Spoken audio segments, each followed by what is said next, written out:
Assim que criou os animais, Deus colocou todos eles juntos numa floresta. Para não interferir na administração da floresta, Deus disse que eles democraticamente votassem em quem deveria administrar a floresta. Antes, quem administrava a floresta eram os corvos. Porém, cansados de tantos desmandos, as onças se rebelaram e durante 20 anos foram elas que tomaram conta da floresta e de todos os animais, com garras de aço. Terminados esses 20 anos, as onças, exaustas de tantas críticas, entregaram para quem quisesse governar. Inicialmente seria uma raposa velha, mas por causa de um problema de saúde, a raposa velha morreu. Um chacal assumiu seu lugar. Depois disso vieram outros animais, como uma hiena, que dizia que iria caçar os animais marajás, e etc. A cada eleição, o rato concorria, mas não ganhava nada. Até que um dia ganhou pela insistência, prometendo transformar a floresta no melhor lugar do mundo. Durante 8 anos, o rato fez a floresta o que bem quis e só roubou a comida dos outros animais. Afinal, a natureza do rato era essa mesma. Não podendo mais ser o chefe, colocou a anta em seu lugar, mas a anta só fazia besteiras. No segundo mandato, a anta foi tirada antes do tempo e o morcego assumiu por 2 anos. Acusado de todos os roubos e comprovado que havia roubado, o rato foi preso. Mas a vida do rato não era tão ruim.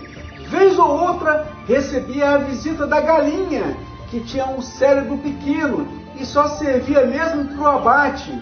Vieram novas eleições. Os animais, cansados de tantos anos de roubalheira, votaram no leão, que ganhou lavada. Assumiu a floresta, para descontentamento dos jumentos, dos burros, das mulas, pacas e hienas, que ainda apoiavam cegamente o rato, mesmo sabendo que ele havia roubado.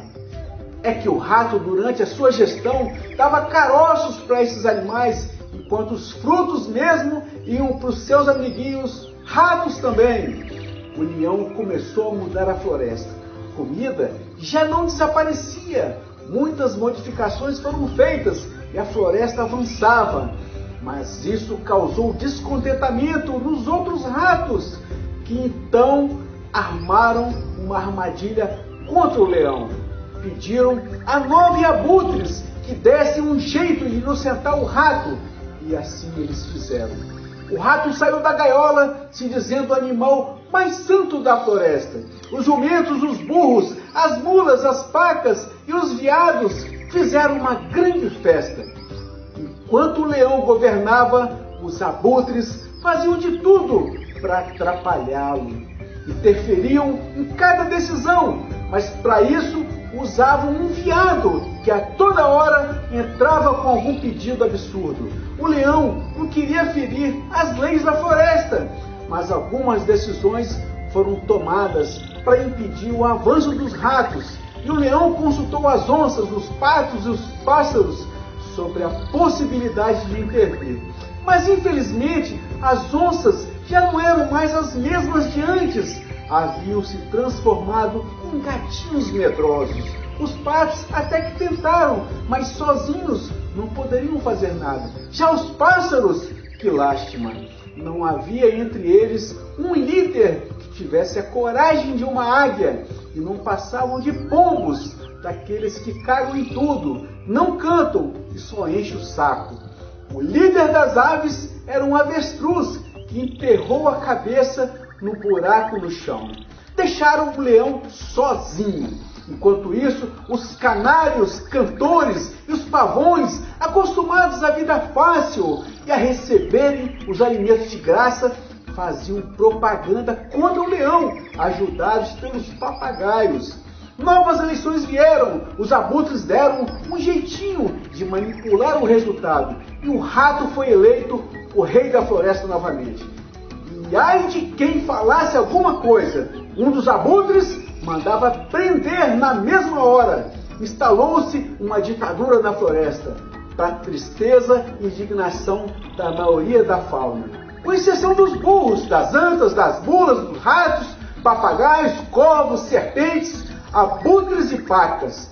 O leão triste foi para uma floresta distante. Enquanto isso, o rato voltou a roubar como nunca antes. Colocou todos os animais que haviam colaborado com ele na sua administração.